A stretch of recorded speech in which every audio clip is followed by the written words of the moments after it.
The bandwidth for this episode of the AR-15 podcast is sponsored by the Firearms Radio Network. FirearmsRadio.tv.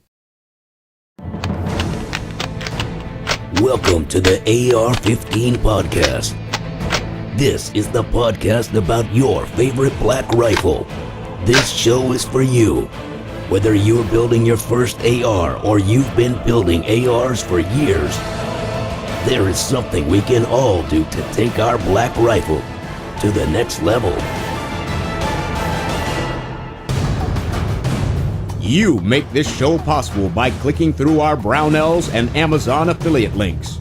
The next time you order online, go to AR15podcast.com and click through our Brownells and Amazon affiliate links. It doesn't cost you anything extra, and a small portion of your sale goes to supporting pro-gun radio like the AR-15 podcast.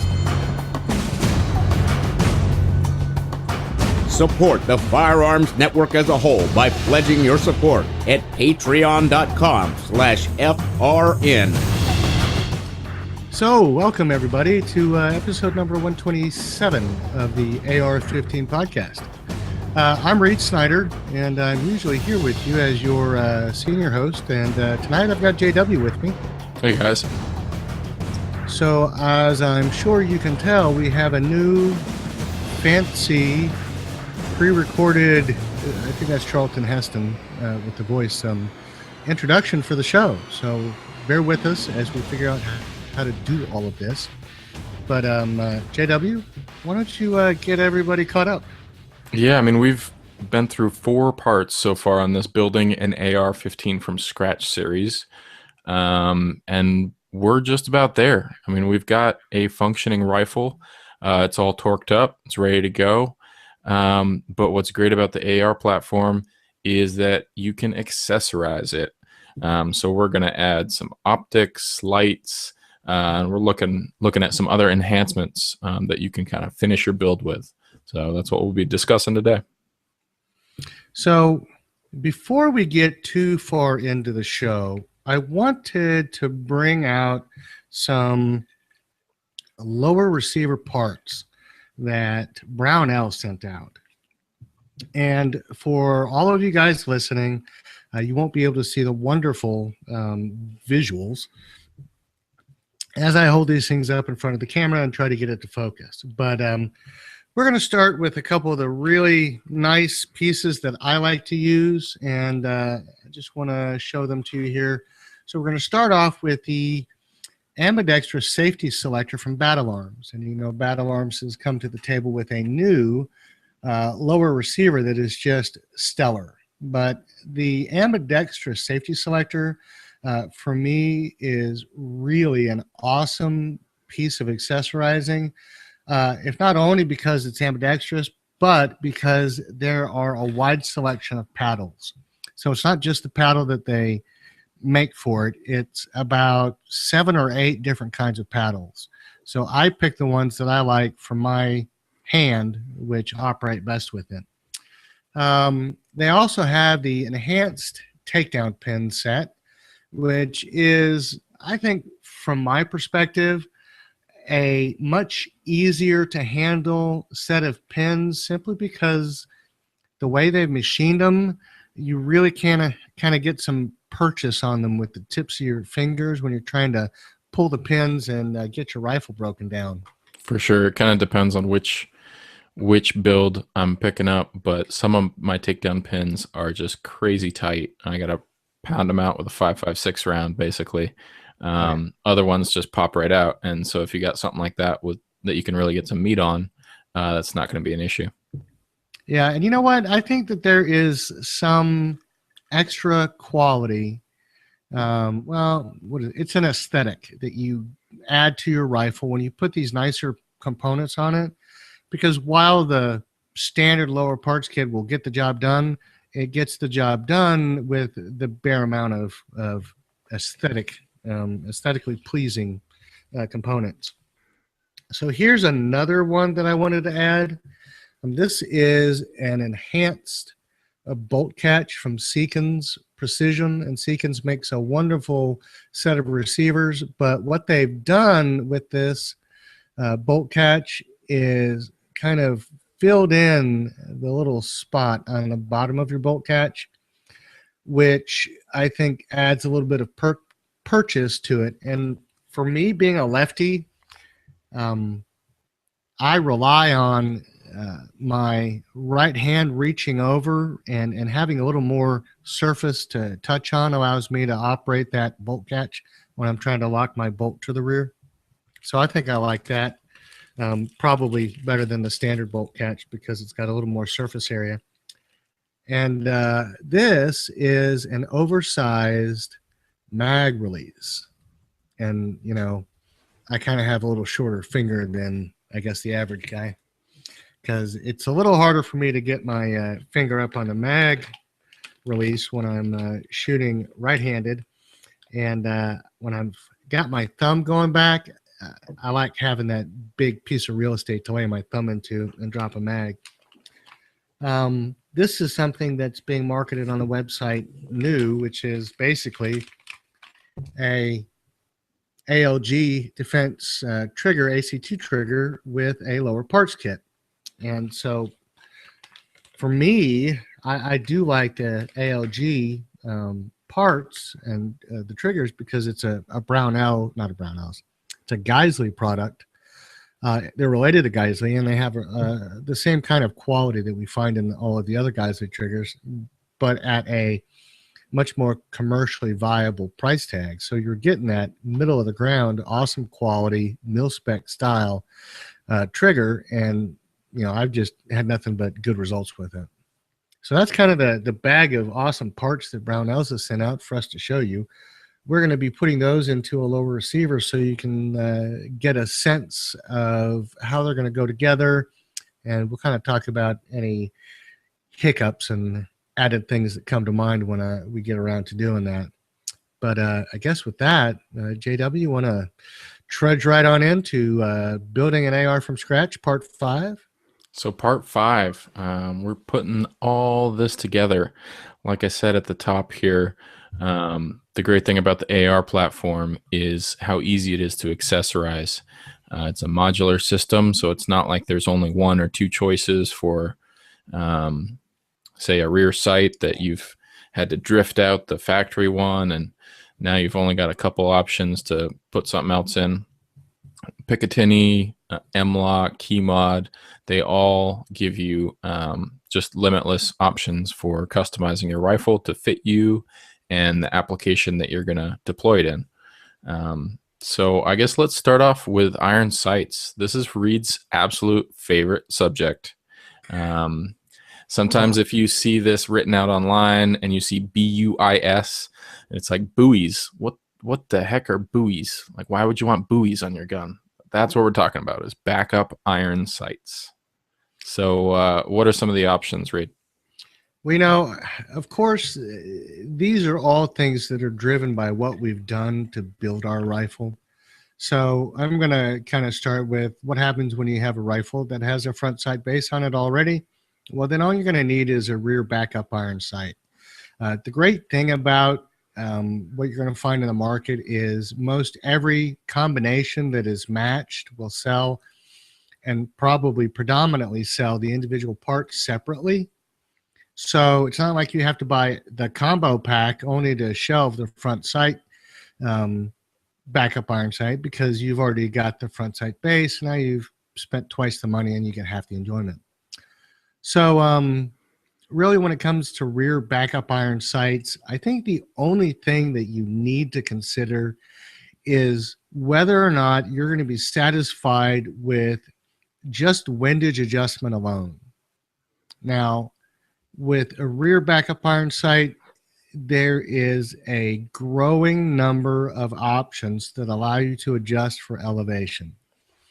So if you're going to sight in your rifle, you're going to adjust your front sight pose to the 0 mark and have your rear, if it's fixed, you can't do anything with it. But if it's adjustable, you're going to have it in your 0 position, and that's going to get you on target. But then the adjustability for the elevation is going to allow you to start dialing out into, 100 or 200 yard increments, depending, it's all variable. But the more adjustability you have, the more you can use the rear sight, to help with getting your dope and dialing in at whatever range you're going to be at.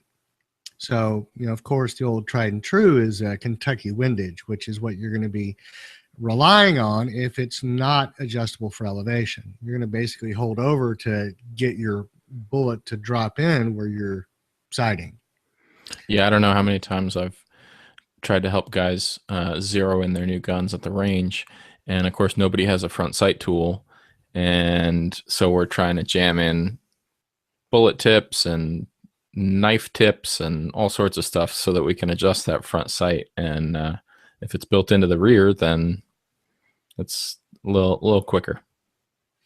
Now I'm going to point out that front sight base is designed to work with your standard 5.56 round. Yeah, I don't know. It's just never that easy, though. Well, be that as it may. Hey, are there any concerns? People talk about F marking and things like that. Are there any concerns with that rear iron not lining up with the front sight base? Absolutely. And that is a good point. Here's the thing. The F mark goes with a flat top upper.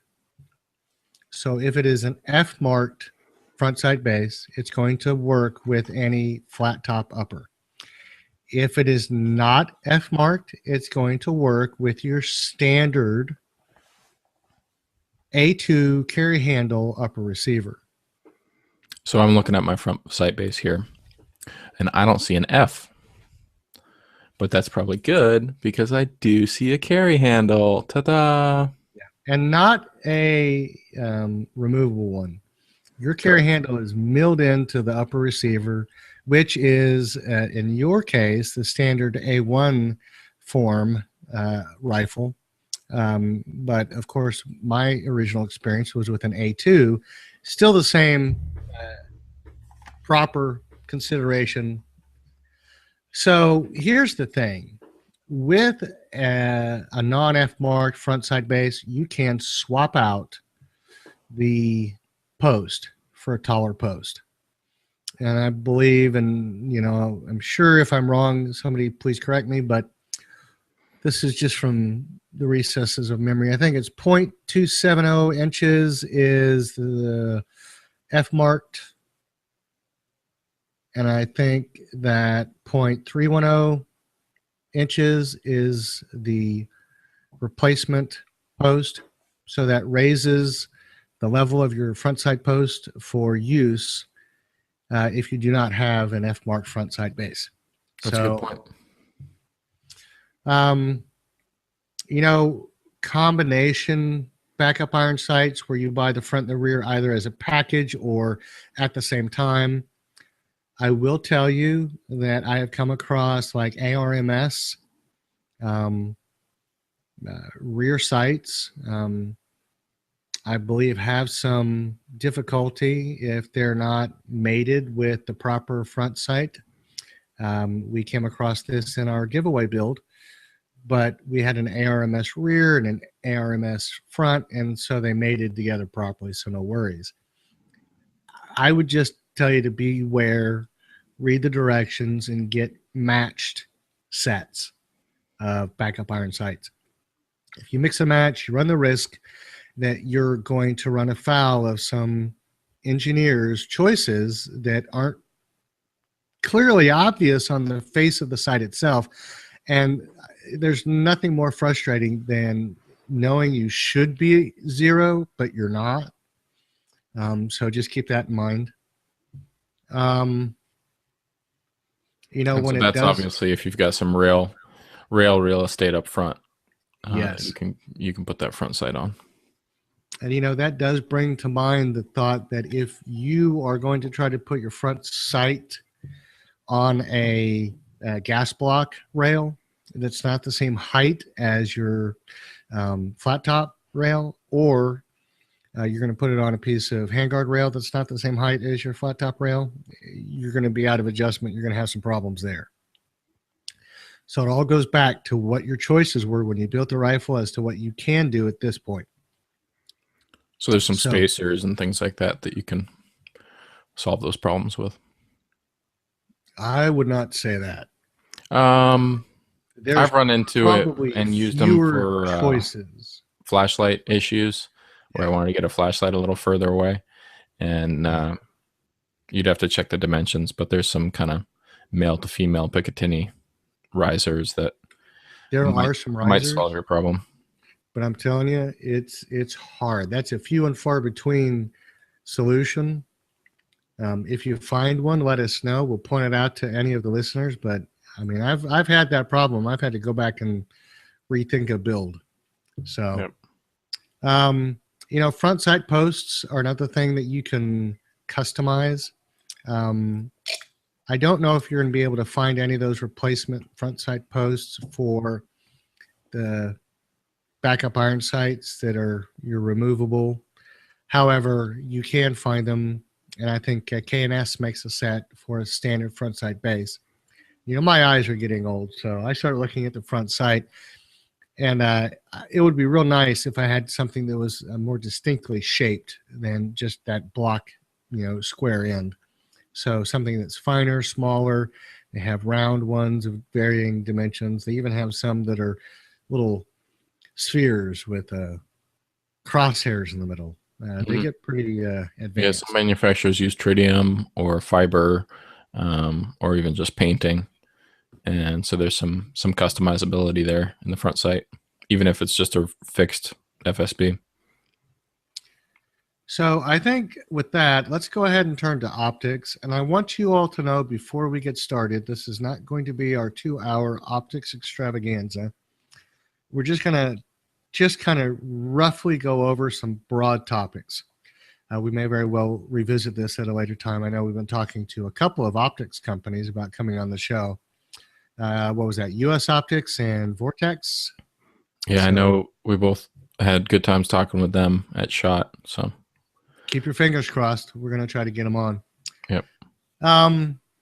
So one of the first things that I think is always a part of my optics decisions is mounting it. And I'm much more partial to a QD mount as opposed to one of the supplied factory mounts that you might see in some of the setups. But in many of the scopes, you don't even have a mount. You just have a scope in a box, and you're going to have to go out and find a part too. What are your experiences with the mounts, JW? Yeah, I mean, some manufacturers will include them. Some of them realize, you're probably going to look for somebody else's option. So we make optics. We'll let the mount guys make mounts. And so you'll turn to guys like LaRue to get something to fit your solution. And so you'll choose what height you want your optic, whether you want to absolute co-witness or do a lower 1/3 or something else, or even offset at an angle. And beyond the height adjustments, there's just the whole aspect of being QD. It's something that is toolless, that you can just flip a lever or unlock a latch and the optic comes right off. And it has most of the time it has the feature of retaining the amount of torque that you've applied. So once you clip it back on, as long as it's in the same spot, it's going to retain 0. And so that's a great option for maybe a high-end optic that you're going to bounce between guns rather than buying multiple ones. You got a real nice piece of glass. You put it in a set, like a monolithic QD mount, and you can share it between builds and just keep notes in your range book what the dope difference is between the two. And it's a great way to share optics between rifles.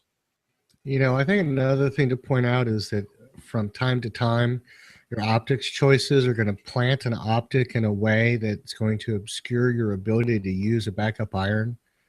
A QD mount allows you, when the optic fails, to remove it quickly and get your backup irons engaged, allowing you to continue running the gun. Without the backup irons, with an optics failure, you just have an optics failure and your gun's, out of commission, other than basically eyeballing it down a rail, which can work, but it's not the ideal. It's kind of fun to do that. I did that with my Scar Heavy one time at the range. We were doing a group shoot, and I was changing out optics and stuff. I just happened to have the Scar in the back of my car. I was like, I forgot to put optics back on that. I wonder where it'll hit if I just sight down the rail. But, for me, I think it's just the ability to get the optic out of there, set it aside, get out of the way, whatever. I'm just more, I am more partial to the QD mounts. So when it comes to an optic and making a choice, I put down kind of 3 rough areas that, occur to me to think about. And JW, I want you to add to this if you think of something as we go. But I think if you're going to look at an optic, you're going to consider, what is that operational distance? Am I getting an optic so that I can, find a target at 600 yards, so I can find a target at, 25 yards, or find a target at 150? I think that there are many of the options out there in terms of optics that are going to put you in a broad category among those 3. No one kind of optic solves all problems. So I think that distance you want to operate is going to allow you to pair off a bunch of choices that won't do anything for you. Yeah, and these are questions that you've asked earlier, kind of in the process. If you've got a 7.5-inch flamethrower, you're probably going to have a different optic than if you're putting together a 20-inch tack driver. So, task requirements. So here's something that I think that you may not have just thought about in general terms, but let's take a 3-gunner. He may be choosing an optic that he has to be working at 100 to 600 yards, and he's going to rely on like offset backup irons to do the close-in work. But when he's talking about his task requirements, he's got to be able to go from 1 power to 4 or 6 or 8 in a heartbeat. So his requirements are going to be far different than if, say, you were a guy with a Night Force scope on his rifle, who's going to probably have it dialed in a much different way. He really is, you know what I'm saying, JW? Do you get a sense for that? Sitting behind a nice big piece of glass with a Horus Christmas tree dangling down the middle of it is different than a big old lit up horseshoe that you're popping steel torsos at 10 to 100 yards rather than 800 or 900 yards. So when you undertake an evaluation of the tasks that you will have to use that optic for, I think you'll begin to once again pair off choices that will make no sense. And then I think functionality it's kind of a generic word, but in my mind, I'm talking about what is the optic capable of. Now, I don't want to denigrate the brand, so I'm not going to mention it, but it was the first optic I put on an AR. That was the first AR I bought myself after leaving the military. And you know what? It was garbage. And it would have been fine as an optic if I never touched it after it was zeroed and if the recoil of the 5.56 didn't knock it off center. Or if it shot plastic BBs instead of 5.56. So, you have to know how you're going to use it, because in the universe of options, you're going to have, you can 3 items. You can only pick 2. It can be cheap. It can be durable, or it can be something else. But, you're not going to be able to have all things. You're going to have to sacrifice somewhere. And in terms of those sacrifices, you need to understand what you need. I'm absolutely certain that the reason that Trijicon and Aimpoint and EOTech make durable stuff is because they know that guys that are dropping those things out of helicopters and, bouncing them off of walls as they're running through city streets, they need something durable. You may not, you know. I use loophole scopes in all my rifles. I know if I dropped one of those things, it'd shatter. But I don't drop my hunting rifles. I take care of them, and I don't have to do anything really strenuous with them, so they're okay. So between all those things, you have to know what kind of functions you're going to want in that optic before you buy it. And then that's something that a little careful study, I think, is going to get you to a point of understanding. But I do think it's important, so you're not going to be wasting money. The old adage of, cry once, buy once, buy once, cry once. Buy what you want, buy what you need, buy it just once. So JW, why don't you kind of throw down some optics types if you don't have any considerations to add? Yeah, I think kind of the easiest delineation is magnified or unmagnified, and then within those, of course, there's all sorts of stratus of different choices. As far as the unmagnified, you've got your red dots, you got your holographic sights, and so it's a real simple window that has a real simple reticle for the most part, and your choices are kind of battery life, form factor as far as how big it's going to be, what the reticle is going to look like, if it's going to be a big dot or a small, real fine dot. And you can kind of choose those for different reasons. If you're going to throw a magnifier behind it and maybe stretch out a little further, then maybe you want a smaller dot and something that you can really, really refine your target picture. If it's real quick, you're not going to magnify it. You want just a real bright image. Maybe you'll choose a bigger dot that looks a little bit bigger in the image, or even a holographic sight that gives you a full shaped reticle, whether it has ranging capabilities with kind of some stepped dots to give you estimates for where you might want to aim at different distances, or whether it's just a kind of a big old ring, so that your eye gets drawn to it a little bit quicker. There's going to be advantages and drawbacks to either one, especially having to do with battery life and how rugged these things are. But that's really what your options are. We've already mentioned the mounting considerations as far as when you look through the window. You can also see backup irons if those are flipped up or if they're permanently in the view.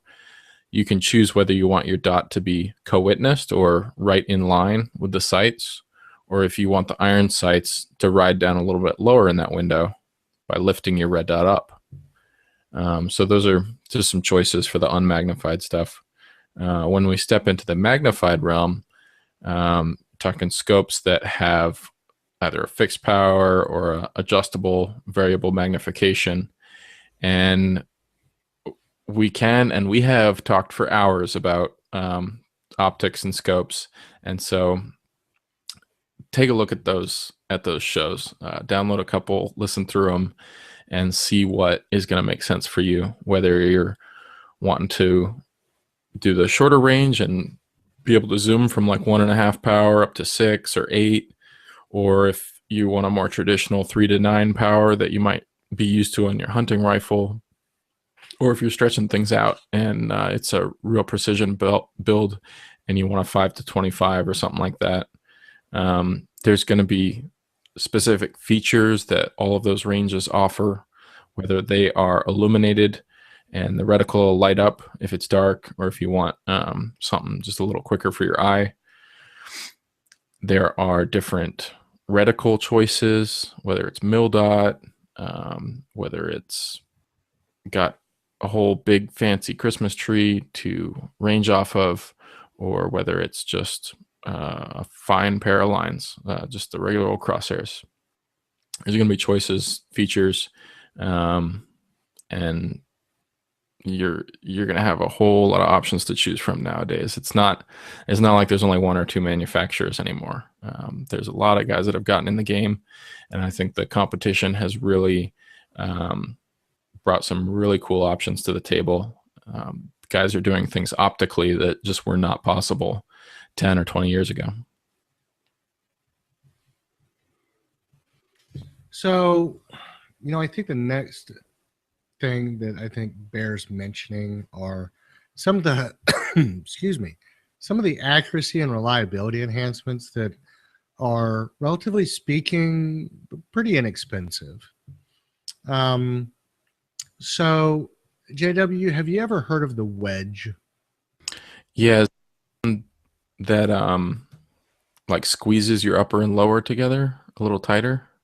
Yeah, and then what it does is it's just like a little piece of rubber that fits under the rear, and I'll forget the name of the component, but there's a block under the upper receiver on the rear that your takedown pin slides through, and it's just that little piece of aluminum that secures the two together. So pardon my brain fry there, but it fits between the bottom of the lower receiver's well there, and that little knob. And because it's rubber, it fills the space up. You have to really press down the two to match them up and slide the takedown pin through there. But because it fills that void, it takes up a lot of the slack space, and it eliminates some of that rattle that some people might notice if the two halves of the receiver aren't milled together with an extreme degree of precision. But the wedge is a very easy piece to get. I think it's probably not much more than $5. They sell them at Brownells, and I'm sure you can find them locally if you have a good, well-stocked store that's into selling AR parts. But it's a good starting point. Now, with some of the more advanced lower receivers, they have nylon-tipped tensioning screws that usually sit just behind the threaded opening for your grip screw, and it allows you to take up a bunch of that slack space in the mating of your upper and lower before you finally assemble the rifle. I've even seen grips that have a hole for you to access that screw, so you can put in your grip and still adjust the tension there after you've put your rifle together. So that's another way to do it. JP Rifle makes a tensioning takedown pin. It's got some issues in terms of design, simply because it's in a place where every time you fire the rifle, there's going to be some violent forces applied to it. So in order to keep it from backing out, people find themselves adding some blue Loctite to it. And so obviously at the point that you blue Loctited a takedown pin in the space of your takedown pin, you're going to have a little bit of trouble getting it out. So that makes servicing the rifle just a little more difficult. And I'm sure you can imagine where that takes you. But it does take up the tension. There's no doubt about that. So of those three options, the nylon tip tensioning screw is, I think, my favorable choice. But it's if your receiver's got it as a part of its functions. The wedge is number 2, and I haven't tried the tensioning takedown pin, so I'll leave it up to you to figure that one out, guys. And there may be some other choices. JW, have you ever run across anything that's really designed to eliminate that little piece of wobble in the rifle? I mean, I think the best solution is to get a mated upper and lower that come from the factory, made to fit, and just match to each other. So that might not be the easiest solution, but that's probably the most straightforward. True. There are two other things that I think are worth adding to the list if you're going to go ahead to the trouble of trying to enhance the reliability and accuracy of your rifle, and that would be an extractor enhancement kit. It used to start with just a thing called a donut or a D wedge, and basically it would be something that would fit around the extractor spring, and it provided just a little more resistance, so that as the round was being stripped out, the extractor couldn't slip off the lip. But then you would see these kits that had modified springs, and then they'd have an extra piece of rubber that would go within the internal portion of the spring to add, once again, more tension, more resistance to that extractor, disengaging from the rim of your cartridge. So I think it's worth adding the extractor enhancement kit to your build. Once again, I think it's only a couple bucks, probably less than 10, maybe more than 5. I haven't priced it lately because I bought quite a few the last time I bought some. And I think the last thing to consider would be enhanced gas rings. And, I only say this because a lot of people complain about wearing out their gas rings. And to be honest with you, I've never gotten to a point where my rifle stopped working because I wore out the gas rings. And that was either because I was in an outfit that had an armorer and they took care of us, or because I just don't get as much of a chance to get out to the range as I want to. JW, why don't you talk about slings, since I think definitely this is really something that you're more familiar with than I am these days. Yeah, I mean, if you put together a rifle, you got to get a sling for it. It's just one of the things that there's going to be instances where you don't want to just carry the rifle right in your hands. You want to let it hang. You need to grab something else. You want to use it to accurize your shots, to brace against yourself or other objects. So having a sling it's one of those non-negotiables on my builds. What shape it takes or what form is definitely negotiable. So there are obviously different mounting options on this old M16. It's just got little rings, and you just loop a piece of nylon through it. So it's pretty simple. Now I want to point out, JW, before you continue, that is not a military sling. Well, it's what came in the parts kit with it. So that is a Chinese made. Chinese, okay. I will show you a real sling. You keep going. I'm gonna get it. I don't have one of those big old leather ones. Oh, it's not leather. Anyways, so simple loops. There are QD mounts. There are clips, HK clips, swivels. I think we've talked about some of the options for slipping in underneath your castle nut or being built into your stock to be able to clip those sling attachments onto. So it's going to kind of depend on where the rest of your build took you. You can choose where the front part of your sling wants to mount if you're doing a 2-point sling, whether you have it close to your magwell on the rail or whether you have it stretched out down the handguard. It's all going to kind of depend on how you like to run your gun and where mounting it is most comfortable for you.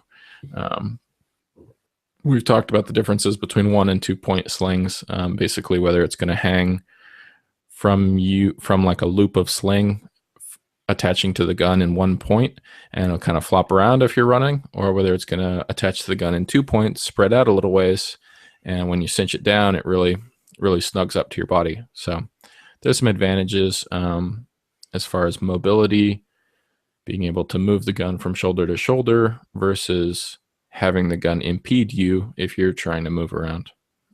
So choices to make. Go ahead, Reed. I couldn't find it. I'll have to bring it up next time we have a show because they're either in my shop or I didn't want to dig out my Garand because it's in the back of the gun safe. So, anyways, rail accessories. That's our next topic. We're talking anything from like hand guards and broom handles to M203s and chainsaws. I mean, there is no end to what's out there. Creativity and fabrication are probably your only limits. I'm sure if you had a machine shop or if you were a machinist, you could probably put on anything you wanted. But so JW, I don't know that the industry has kind of picked a form factor, so I think we're still left with all those things that are going to fit on a piece of Picatinny rail, all those things that are going to be attached through either a key mod system or all those things that are going to be attached through an M-LOK system. And or anything that you can strap on with hose clamps or duct tape. Or zip ties. There you go. So form factor, I think, is going to be driven by your handguard choice. It's going to be driven by choices you've made before, and you're going to be limited in that vein because of that choice. As far as needs and objectives, I mean, geez, I don't think there's an end to that as a discussion point. Some people need a lot of things attached to their rifles. Other people's they don't. They attach what they attach to the rifle the things their objectives demand. Laser pointers and designators are things that are driven by very specific requirements. Optics, night vision, all those things is a function of what goes onto the rail are driven by whatever objective. I mean, lights. Who doesn't need a good thermal optic? Oh, nothing like being able to see through a 3-inch cinder block, right? Or however many inches it is. Yeah, so it's going to depend on how flush you want to, like a real smooth handguard you want to maintain.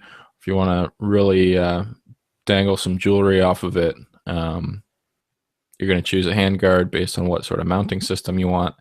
And then you're going to mount all that stuff to it. It's going to be great. Right. And you know what? I have to say that really when we talk about it in a holistic way, you are going to have to see all sides of a build for it to come together the way you want. You pick a handguard because it works for you, but then you also pick a handguard because it has the accessories you need or the accessories that you want. You are going to have to take all these things we discuss into consideration. And as you... Yeah, do you know if there's like an M-LOK adapter for a 203? That might be an issue.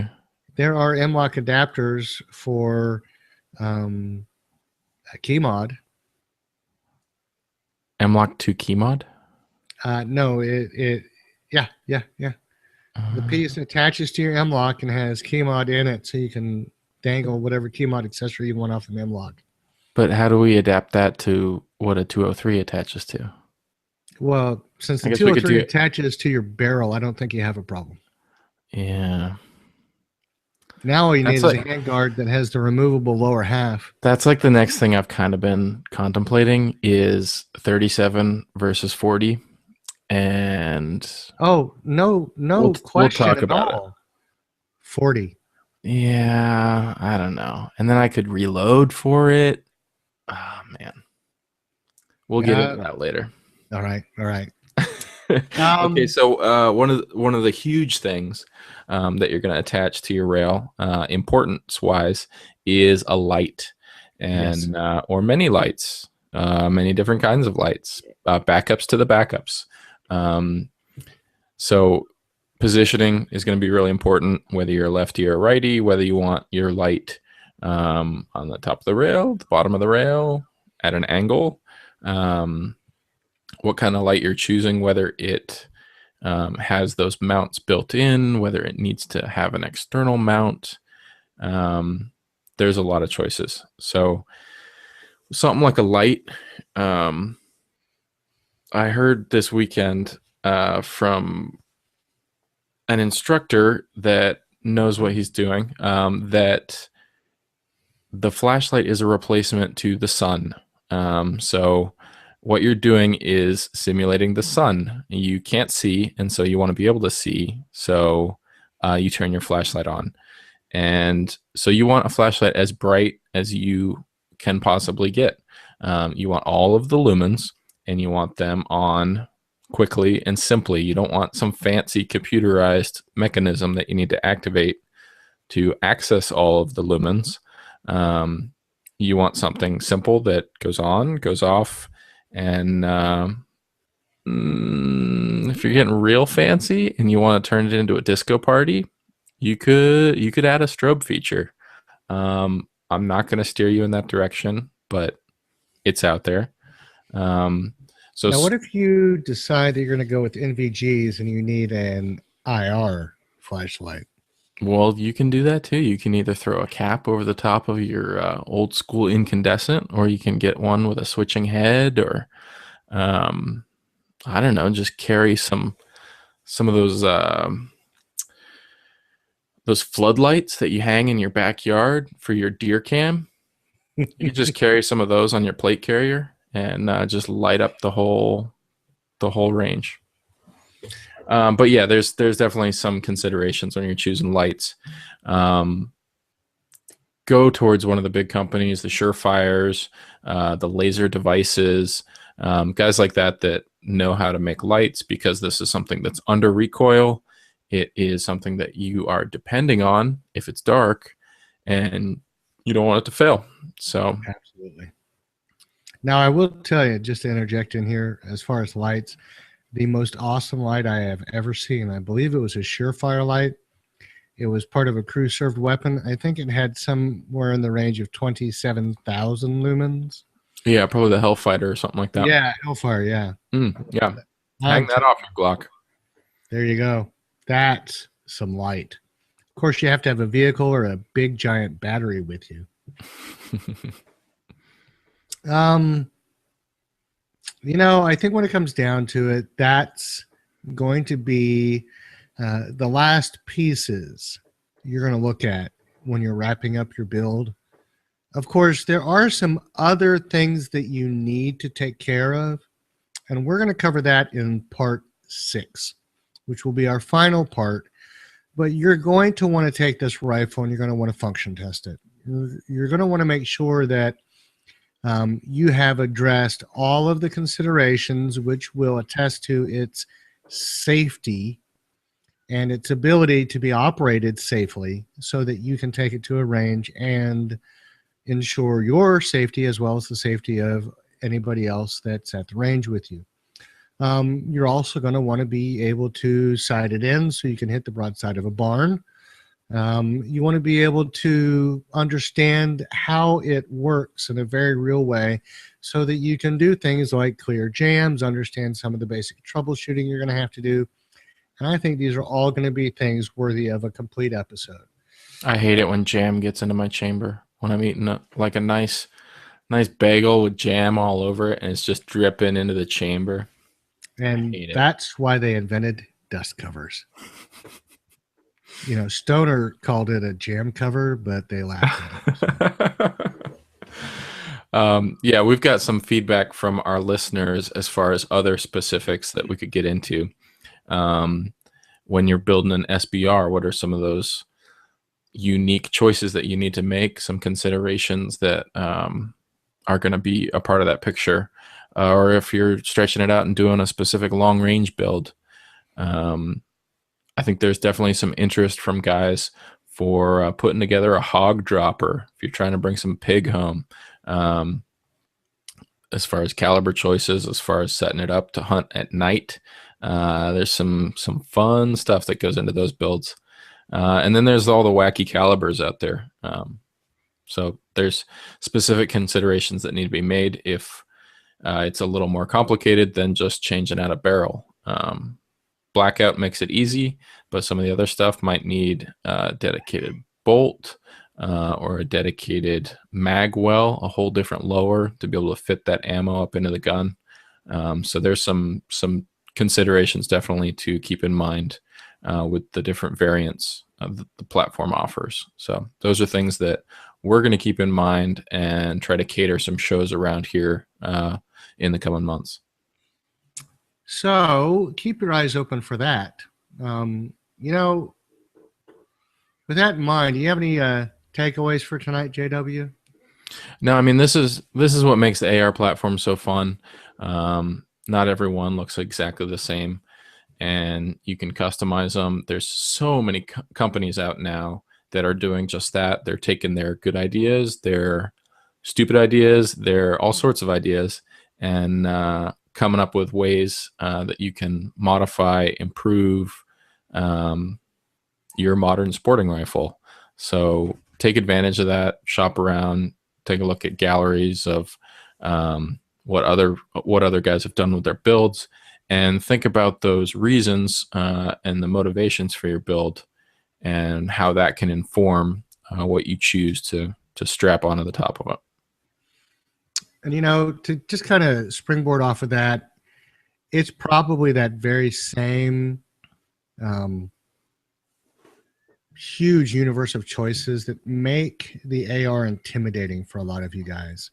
If you're new to a build, if you've never stepped foot into the arena, I'm sure, almost certainly, that is the reason, because there are so many choices. And JW is exactly right about where to go to solve that problem. Look at the other builds, talk to your friends, see what others have done. There's no shame in it. Finding something that you think is just awesome, drop dead gorgeous, whatever, and using that as a template for what you want to build. At the same time, there are great companies like Brownells who will forgive the mistake of ordering something that doesn't work because it's not going to fit your, piston versus DI. You don't have the right arrangement. It's too long, too short, doesn't fit, whatever. A good company like Brownells, they'll take it back. They'll give you some grace. You get back into the build when they send you what does work. So, don't be afraid to step in and sort it out with just a little bit of ingenuity and creativity.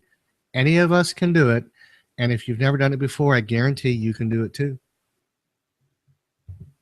All right. So now you got a sweet gun. You got to keep it clean. One of the guys that helps you do that is Otis Technology. They have given us a whole mountain of rifle maintenance tools and cleaning kits for both the 5.56 AR-15 and the Big Daddy AR-10s. So we've been giving them away over on Facebook, on Instagram. I know we announced the winner for May 25th. It was over on Instagram. It was MSR 300 BLK. And then we've got one here. I think this is our last Instagram giveaway. For the time being. For the time being, we are switching back over to Facebook. So our last Instagram giveaway for now is Big Biller. This is Billy W. And he's our winner. So he gets a Otis cleaning kit. Now, if you visit us on Facebook, you'll see Anthony just put up a post. Now, hold on a second. Okay, go ahead. Big Bill doesn't get an Otis cleaning kit. It would be our May 18th winner, middle of the month, who gets the big kit. Okay, so what's Billy get? Billy will get one of the grab bag items. So he could get a ripcord. He might get a chamber brush, a star cleaning tool. He might get a bolt cleaning tool. Nice. There's just a whole bunch of things that we have in the grab bag. So Billy W will get one of those. Okay, got it. look at it. I don't want Billy to be mad at you. Moving forward, we have brought the giveaway back to Facebook. Like I said, Anthony put up a post. It's actually of Chad, who's one of our winners, and he's up in Alaska. He got his Otis kit, and we shipped it all the way up to him there. So, I mean, you can be anywhere here in the U.S., and we will get it to you. So go ahead and like and share that post on our Facebook page, and you will be entered in the next giveaway. And for our Canadian brethren, I want you to know that we can get you the tools. We just can't get you any of the liquid cleaning products. Something about customs, U.S. Post Office, me having to be honest when I'm talking to my postmaster. So bear with us when we go through those things. I do want to apologize to Chad because when I talked to the postman, I did joke with him. I wanted to send his kit to Alaska by mule. Apparently, he took me very seriously. So, Chad, I'm glad it showed up. Thanks for your patience. Yep. All right, we got some feedback here. Wow, there's a lot. I don't know. It's getting late. Well, do you want to pare some of it down and we'll just put it on to next week's show? Yeah, let's work through a couple of these. This is awesome. We got so much. Let's do the top 3, and we'll do everything past that next week. Cool. All right, so Bob L. here says, Reed, I enjoyed the podcast as usual.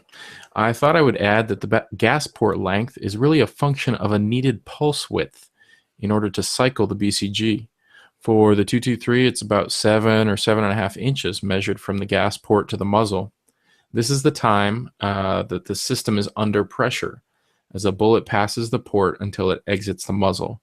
As you shorten the barrel from rifle, which is 20 inch, down to carbine length, which is 16 inch, you need to bring the port back in order to maintain the requisite 7-inch pulse width. And yes, mid is generally used with an 18-inch barrel for the same reason. Most barrel manufacturers don't give you a choice. Exceptions exist for specific applications, of course. So yeah, that's great input there on the what's he call it? The pulse width. He also says that many brakes do help control muzzle jump, and varmint hunters like myself use them to facilitate follow-up shots when using a scope under magnification. This is to maintain acquisition, so it's not always a recoil issue. Thanks again, and keep up the good work. All right. Thanks, Bob. We appreciate all your feedback. Let's see. Joe wrote in. He was listening to one of our older podcasts, and he wanted to add that while we did cover some Android and iPhone apps related to firearms and reloading and your trips to the range, he did find some Windows Phone apps.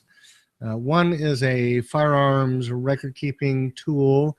The other one is a reload calculator. I put links in the show notes for you that lead to the 2 items Joe pointed out to us. So, Joe, thank you very much for adding to the knowledge. And everybody, I encourage you to go take a look at Joe's links if you are operating a Windows phone. Yeah, especially if you're listening to the podcast on your Zune. Okay. Enzo P here. He says, hey guys, thanks so much for mentioning Enzo Rifle Works on your podcast. I know I saw that photo. That was pretty mean. Yeah. I wanted you to know that grip on my Trident Mark I is a Carl Nil. It's handmade in Stuttgart, Germany, and takes months to get. It's walnut and is referred to as a sniper grip with a palm shelf. They are $300 plus or minus. It's a lot for a grip, but if you ever have a chance to wrap your hand around one, you will see why. And when I built the Trident, we spared no expenses. Wow, yeah, that's quite a piece. I think you could probably upgrade a little bit if you decided to go with the Mammoth Tusk grips. I think that is an option. I was thinking the solid gold with the ruby inlays, but oh yeah, it's just me. Yeah, Um, those palm shelves are nice though. I mean, you can get those on the rubberized grips too. Just kind of a different way of. You see those on a lot of the AR-10 kind of bench guns.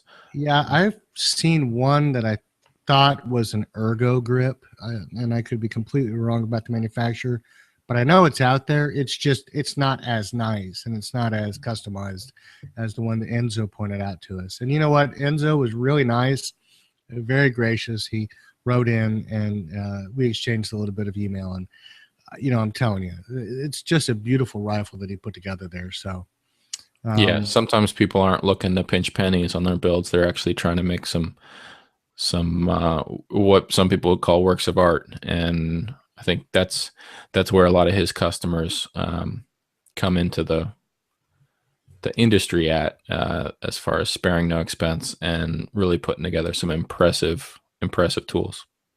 absolutely. Let's go ahead and finish up the show. I think we have, I guess, blessed our listeners with the droning sound of my voice long enough.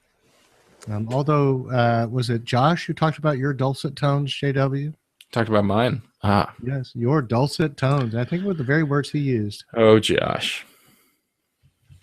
All right. So we would like you to send us any, and I mean any, questions or comments to feedback at ar15podcast.com. You see, I've followed your trick there, JW. You can also send us a recorded voicemail by using the SpeakPipe plugin on the right-hand side of the AR15 podcast website. Subscribe to us and listen to the podcast for free on iTunes or on Stitcher. And we would ask that you please leave us a review if you haven't already so that the show can be placed higher in the searches of potential listeners. Also, share your pictures with us on Instagram at AR15podcast and tag your pictures with hashtag AR15podcast. JW, you want to take the rest? You can watch us live at plus.google.com/plus AR15podcast, and also check out the video versions of everything at youtube.com/c/AR15podcast. We've got some other clips too that don't show up on the podcast feed, so check out YouTube. Obviously, follow us on Facebook. You got to do that to be involved in these awesome giveaways. So that's just facebook.com/AR15podcast. We are part of the Firearms Radio Network, and it is a fantastic collection of hosts and shows. So make sure to check out firearmsradio.tv, where all of the shows are indexed and you can go to their respective pages. Check out another show. If you haven't listened to one of the new ones yet, take a listen, because there's some really awesome stuff. Don't forget to use our Brownells affiliate link for all your AR-15 parts at ar15podcast.com/parts. And for everything else, use the Amazon affiliate links, either at firearmsradio.tv or ar15podcast.com. That's about it. And before we sign off, I want to let you all know that one of our distinguished alums over there at the Handgun Radio got a shout out from Hickok45. Hickok. And he said he was listening in his reloading room, and he just didn't have enough nice things to say about Ryan.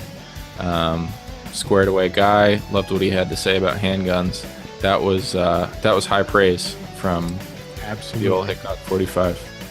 So we're proud of Ryan and the great job he does over there at Handgun Radio.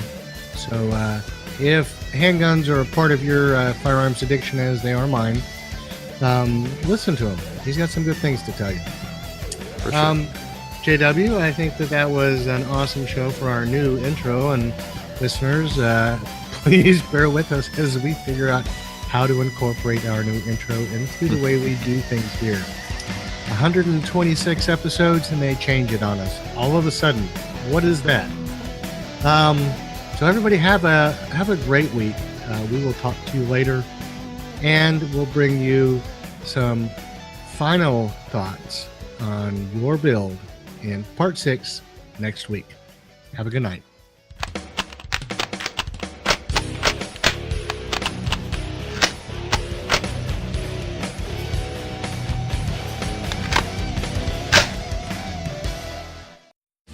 This has been a production of the Firearms Radio Network. You can find more information at firearmsradio.tv.